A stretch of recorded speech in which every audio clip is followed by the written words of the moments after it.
Well, hello there, ladies and gents. Great to see you again, and welcome back to Lessons by the Lake, the Oswego Private Wealth Show. Ryan Ruff here, your moderator, but as always, I've got Bob Bedritis alongside me, the managing director of Oswego Private Wealth, as well as a great guest that we have joining us here on today's show. As you guys know, we love to bring on guests, tap into their expertise to ultimately really optimize your financial world and to have some of these deeper level conversations with experts within Bob's professional network. And today we've got a great guest that's going to be joining us for a really neat topic that we have picked out today. Our topic really being, is your CPA an advisor or a historian? We'll get into what we mean by both of those terms, of course, in a moment. But today's guest that's joining us is Mr. Robert Curtis of Neumann Curtis CPAs. He is the founder and managing partner over there, managing partner, that is, over there at Neumann Curtis CPAs. Really excited to be jumping into his background, all the unique things that he's doing to service his clients, and of course, the intersection of Bob's world and wealth management with,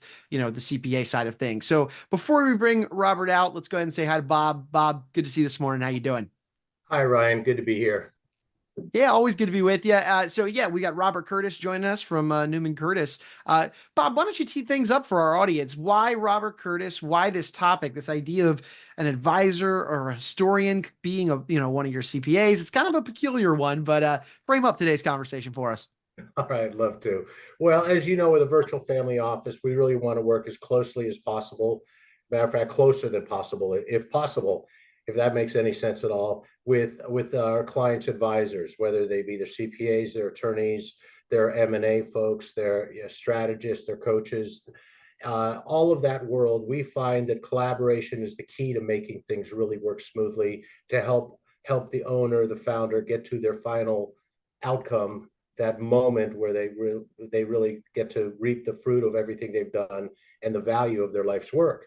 And so with that said, one of the things that we look for is that solid CPA. We think it's the CPA might just be the most important person on the team when we really get into the X's and O's and the nuts and bolts of what we're doing. So with that said, while Rob Curtis is not a unicorn, but I find he's not typical in my experience of what we find with CPA firms.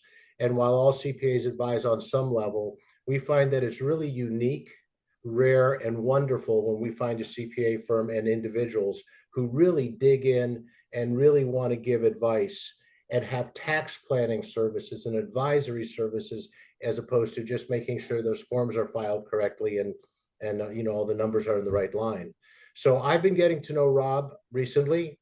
It's a relationship that actually started with Eric Bedritis, and these two guys have known each other for much longer than I've known Rob, but I've been getting to know Rob over the past months and have really been impressed with Neumann Curtis as a group. Everybody that they have there is really significantly excellent, and particularly with Rob and the work that he does with clients. So Rob, let me bring you on and just say hello. Good morning. Hey, good morning, guys and gals. Yeah, thanks for having me today. Oh, it's a pleasure, Rob. I'm really excited about our conversation. So let's start out by just asking you a little bit about your background and kind of the background of Neumann Curtis, how you guys got to where you are and developed the philosophy of the way you deliver advice and advisory services to your clients. Well, absolutely. So grew up in Portland, Oregon, was an avid basketball player. I had a small stint at Linfield College, which is a small D3 school, and quite frankly, the only college that gave me a chance to play ball. Once my NBA aspirations kind of fizzled out, I ended up landing in accounting, as a path. So, during my early mid-20s, I spent some time as a real estate professional, did music promotion, and dabbled in automotive, a car dealership business until I eventually, landed in accounting. Some of my family members, and if you don't know, I have a family full of attorneys, probably at least 15 attorneys in my family. One of them knew my personality enough to say, well, you're good with people, you're creative, and you're good with numbers. And with that potential combination, you'd be successful going this route. And at the time when I was a kid, I never thought of myself as the stereotypical accountant. But once I delved into it, I realized it's more aligned with my personality than I thought. At one time, I saw myself as a serial entrepreneur, going after various different ventures. Now that I've landed on accounting, putting 180% of my effort into accounting as a profession, I still get to live vicariously through my clients, assisting with their businesses, which, satiates my desire to be in business. So that's my, elevator pitch of, how I grew up and how I landed in accounting to start, Neumann Curtis CPAs. To delve a little deeper into it, my first accounting job was a firm called Mac Roberts in Portland, Oregon. And I, made some great connections, some great mentors there who really gave me the carrot and the motivation to decide I want to keep doing this. I had some momentum. And after several years at Mac Roberts, one of the founding partners merged over to another firm and recruited me to go with them. And I happily joined. Eventually, I saw some opportunity to go out on my own. Keep in mind, at this point in my career, I already had experiences in real estate and being self-employed. And so I had some acumen before getting into accounting, and I was ready to give it a chance. So it was not quite like a Jerry Maguire moment, but I had some of my manager mentors who I recruited to come with me. And at that time, the traditional accountants, a little bit more conservative. They're like, yeah, I like you. I think I see some potential here, but they didn't leave with me. So I went out on my own for a couple years, started Curtis CPA, and had incredible momentum, not just through my network referrals and mentors were sending business my way. So after 2 years, I was finally able to get one of my former managers, Eric Neumann, to join me as a partner, and he has 25 more years experience than me. And we have a great yin yang. He brings a lot to the table. He sees problems through a slightly different lens than I do. So when we work together and collaborate on projects, I really like the end result. So Eric and I have been together 5 years. We've grown pretty fast, added 10 accountants to the team.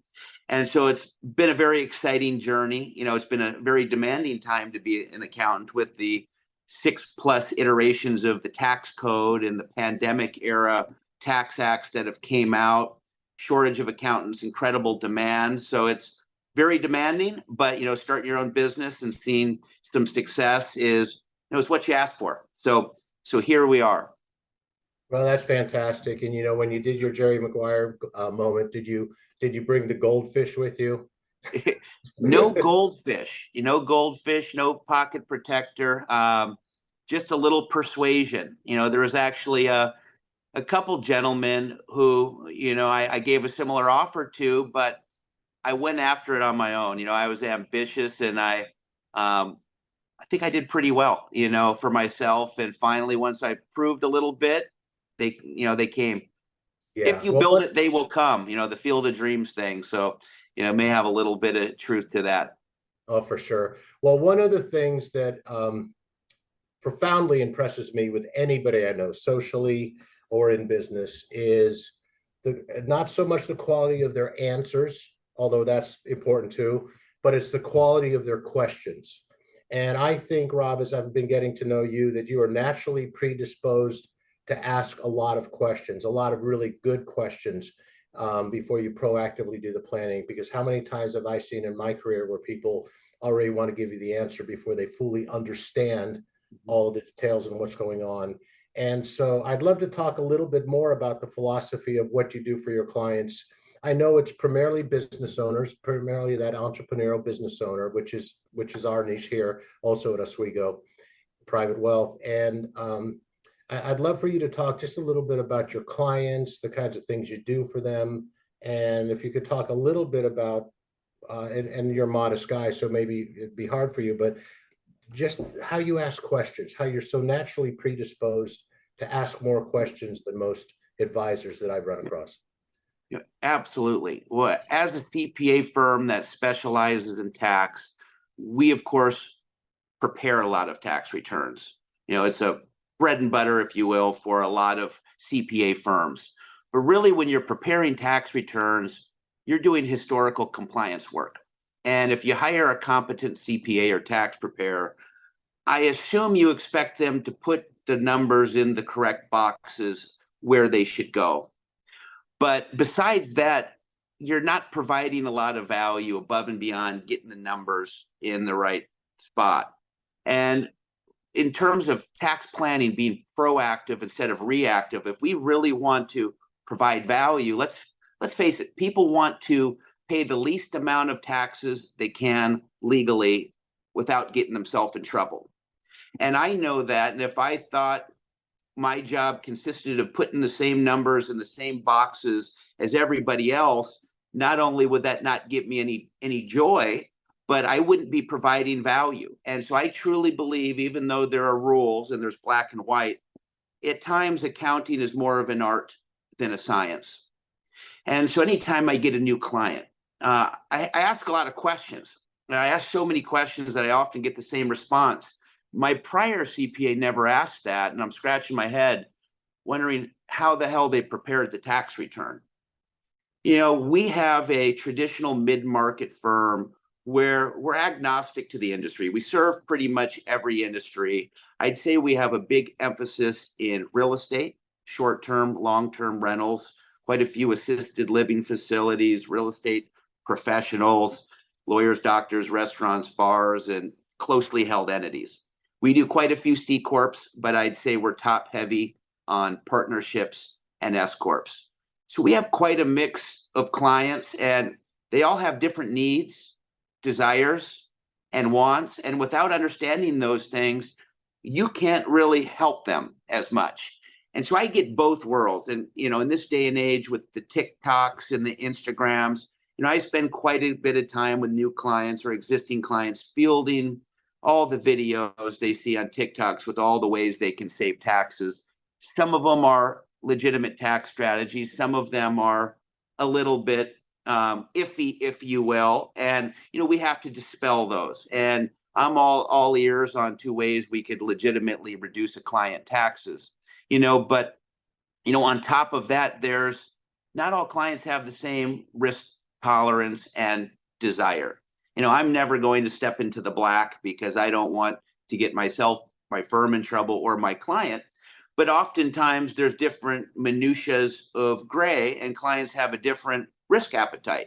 I have some clients that make a lot of money, but they don't even want to deduct any business meals because they don't want to raise the risk of audit. And I think it's kind of silly because, of course, you have legal business meals that are deductible, but they're completely risk averse, the most conservative of the group.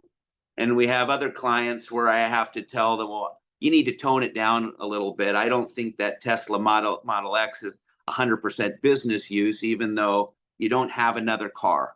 So we live in a day and age where we have to be ready to respond to questions about every TikToker out there and scheme that tax promoters are pushing out there, and be the ones to advise and guide on, well, what are legitimate opportunities that we should take advantage of, and which are the ones that you should probably steer clear on. And, I have to remind clients this all the time.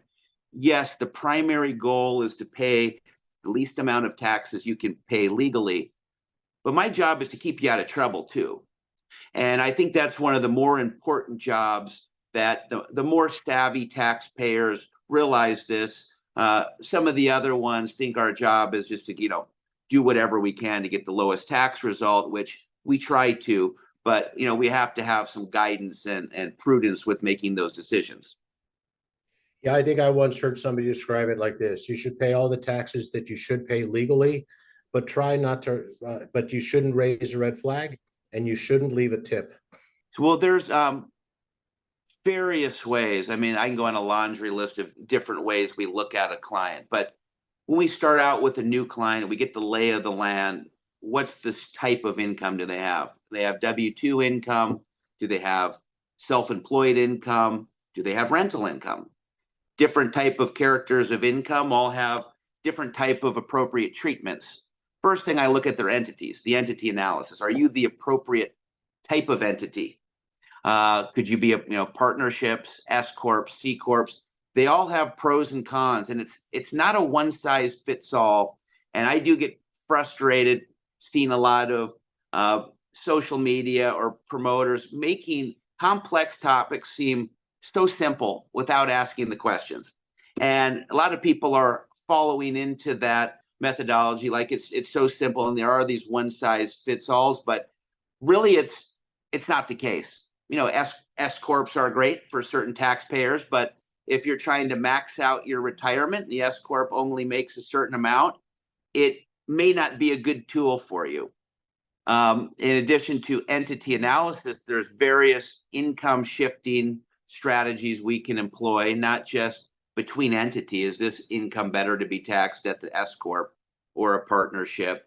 Are you harvesting losses that may completely change the type of entity you'd be taxed as, but years as well? And for high net worth taxpayers or even fixed income or on retirement, sometimes we're just looking at the tax arbitrage of what year should the income be taxed in. Hey, you need to pull out 300 grand. You could either pull it out this year. Well, if we look at the tax brackets, why don't you save 150 to go to January 1st, and we've shifted income to a new year.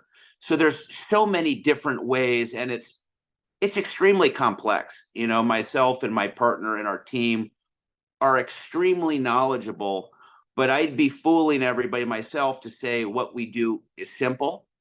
And they don't make it any easier by changing the tax codes at least once, if not multiple times a year. And God forbid us having to do tax planning with potential tax codes that aren't even out yet just to keep us on our toes. Now, I don't know where all of our viewers are from, but I'm in the great city of Portland, Oregon. And as much as I love it, we've had the treat of getting several new tax returns over the last few years. So not just the regular federal and state tax returns. Portland's added local preschool for all tax, a metro supporting housing tax to help with the homeless. Even though we don't have a sales tax, now we have a commercial activity tax on businesses with over $1 million of gross receipts. And there are a few more I won't bore you with, but you have to ask the right questions. It's very complex. And if you're just rushing out the door saying, hey, how fast can I get this tax return done and move it on to the next client, you could be missing a great opportunity to provide value for our client. And we have a large number of clients, but as we've grown this business, we've realized we want to provide more value per client and not just add to the number of heads we have as our client base. We don't want to compete with H&R Block or TurboTax. Not that there's not really great taxpayers that use those services, but if you don't have tax problems, if you don't pay tax or have a exit that could leave you paying a lot of taxes, there's really not a lot of ways we could maximize your value. So the more you're subject to taxes, the more you earn, the more you have at stake by making a tax mistake, the more we see ourselves as your ally and someone who could provide benefit for you. And proactive, not reactive, is the name of the game. What I really hate is when it's April 14th, not that anybody should get our stuff in that late, but it's April 14th and clients are starting to tell you, oh, by the way, I have a new partnership and I started a C Corp, I got a new car, and you really screwed that up. You should have told us that last year. By the time the clock strikes 12:30, or 12 o'clock on 12/31, it's too late. Sometimes too late to set up that 401k plan. It's too late to buy that vehicle, that 6,000 pounds, and take advantage of bonus depreciation. And the list can go on. Sure. Well, Rob, I got a quick question for you. I mean, given that the tax landscape of not just at the federal code level, but as you mentioned, Portland introducing a handful of different taxes on a regular basis, then you couple in the whole dynamic of a business owner facing the taxes associated with their business. From a client's perspective that would go through working with Neumann Curtis, talk to me about what the communication process looks like. How often are you guys meeting? Is it typically only after these big moments, where maybe that Tesla Model X was purchased for the for the fleet of vehicles of the business, or is it a regularly routine process where you guys are really taking a holistic approach? Because I know you guys are advisors, you advise, but how often is the advising Well, happen? unless it's my birthday, we don't like surprises, right? So it's not a one size fits all approach. Sure, we have some clients with a simpler fact pattern. They don't need as much support. But at a very minimum, you got a year-end planning call, because once 12/31 hits, it's just too late. It's too late to do certain things. Our bigger clients who have more going on, one business or multiple business, we're working with them throughout the year on an ad hoc basis. So any issues come up, hey, you're looking to get a new vehicle. Should I buy it? Should I lease it? You're doing a 1031 exchange. Should you do a 1031 exchange? And so we ad hoc, we're around. We're not a firm that's just open through April 15th. And, we're at the coast for the rest of the year. We're busy year round advising clients. I'd say at a very minimum, for us to have a good working relationship, we should have at least 2 check-ins, whether you think you need it or not, kind of like the dentist. You're getting that cleaning every 6 months, whether you need it or not, because otherwise we'll be surprised. Clients don't always know what levers they've pulled that will trigger an event, or what opportunities they've missed. So as we've progressed, even though we have, as I've mentioned, a handful of clients that don't reach out quite as often, we should do better. We want to work with clients that at least 2 times as a minimum. And once we let them know the different opportunities, the different potential issues and risks exposures there, once we teach our clients about these opportunities, they're more likely to want more. And I oftentimes have to tell clients, I have to check clients when I'm getting into the code, I'm advising them on their tax pattern. They say, well, I don't really want to know. You're the accountant. You should know everything. And I encourage them to learn a little bit. You don't have to be a tax expert, but if you don't have a clue, even a modicum of understanding of what we're doing, it's tougher to work together. So I try to be a coach to the clients, even though I don't expect them to memorize all the code sections. I do. I want them to understand what we're doing and why we're doing it. And I found that leads to less surprises and a more successful, fruitful relationship for the client.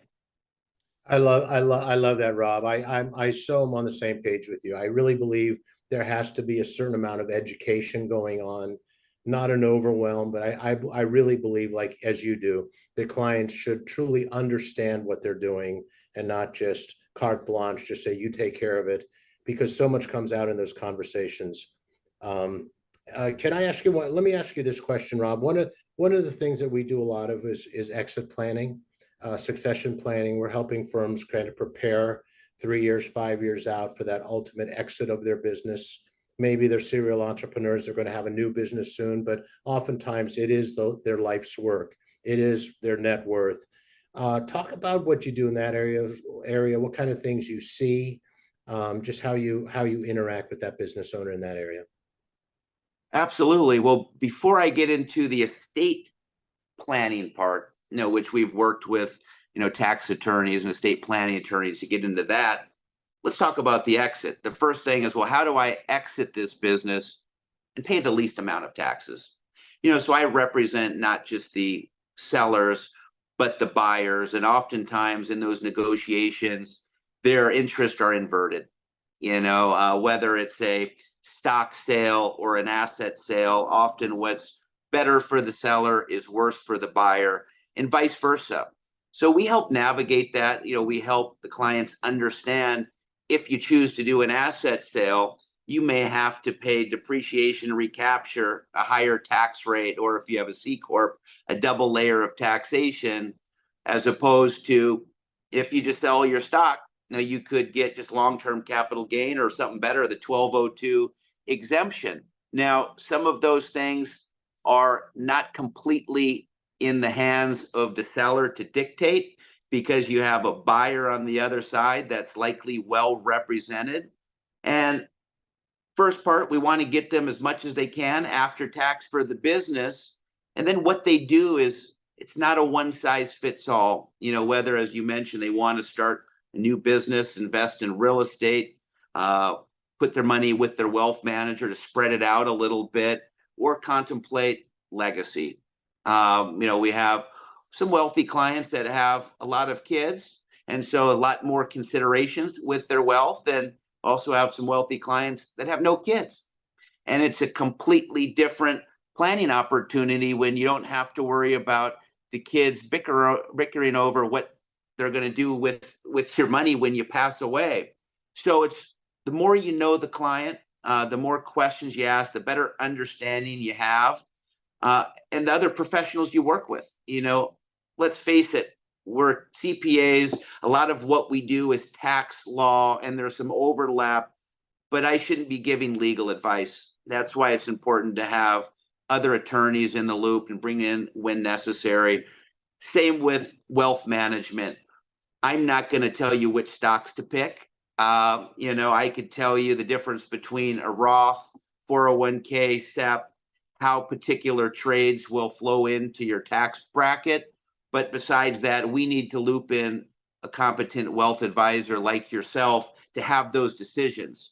So I found, as the CPA, whether we should be or not, we're often the first go-to. Clients asking us about their insurance policy or their census survey, and it's flattering, but you need to talk to your insurance provider, and we don't help with filling out census applications. But that's the name of the game, asking the right questions so you can know what type of professionals to loop in. And people have different wants, needs, kids, and different goals for themselves, when they pass on to the next business or to the next life, if there is such a thing. Well, I say amen to all of that, Rob. And I think it's clear from our conversation that to be a proactive advisor as opposed to historian, I'm putting you down as the poster child for proactive advisor. And I just love how you ask the questions. You know what you know, with all the X's and O's and the tax details and the different tax laws, which are always changing. The only constant in tax law is it's going to change, and we need to prepare for that, not record it after it happened. So thank you so much. This has really been an edifying conversation for me. I hope our audience loves it as much as I did. And thank you so much for being a part of the Lessons by the Lake show. My pleasure. Thanks for having me. Awesome. Well, and Bob, you obviously, you work closely with Rob and his team over at Neumann Curtis, bringing that CPA to that virtual family office model and working with folks to leverage the expertise of folks like Rob. Bob, for anybody out there that would benefit from opening up a dialogue with you and your team to benefit from the services, not just you from the wealth management side, but maybe Neumann Curtis from the CPA side of things, and get that comprehensive approach to their unique challenges and goals they have for the future, what would be the best way somebody could reach out to you and your team and start that conversation? Well, the best way absolutely is just talk to Rob, and he'll send them over. Send them over. So we love to collaborate and work together. But in all seriousness, our website's great, oswegoprivatewealth.com. Just go onto the website. You can schedule a telephone call and see if we might be a good fit, if we could add value and be of service to you. No obligation, clearly, and we can have a 15-minute, even 30-minute phone call and see what your situation is and see what things we could do to help you. And Rob, I'll throw you that same question. What would be the best way somebody could get in touch with your team? Just feel free to go to our website, NeumannCurtis.com. Neumann spelled NeumannCurtis.com. From there, we'll do we usually do free initial consultations to get a lay of the land to make sure we're a good fit. And that'd be the best way to do it. Beautiful. Well, gentlemen, thank you so much for both your respective times. I know you're busy. We'll let you get back to serving clients. But thanks again, Rob, for jumping aboard and joining us. And Bob, I will see you on the next one, sir. Thanks for having me, Ryan. Much appreciated. I enjoyed it. Yeah, thank you, Ryan. It was really great to be on the show today. Of course, always a good time to hang out, fellas. And hey, folks, we want to take a final moment, as we always do on this show, and thank you for making us a part of your day. If you enjoyed today's discussion, you learned a thing or two, I know I did, make sure you hit that subscribe button then on whichever platform you checked us out on today, so that you don't miss out on any future conversations where Bob and I dive into different wealth management topics, and or bring on some esteemed guests like Rob Curtis from Neumann Curtis today to jump into his world of being a CPA and leveraging his expertise to help clients out. But look, for Bob and Rob, I'm Ryan. We're going to go and say so long, but we appreciate you stopping by and being with us on Lessons by the Lake.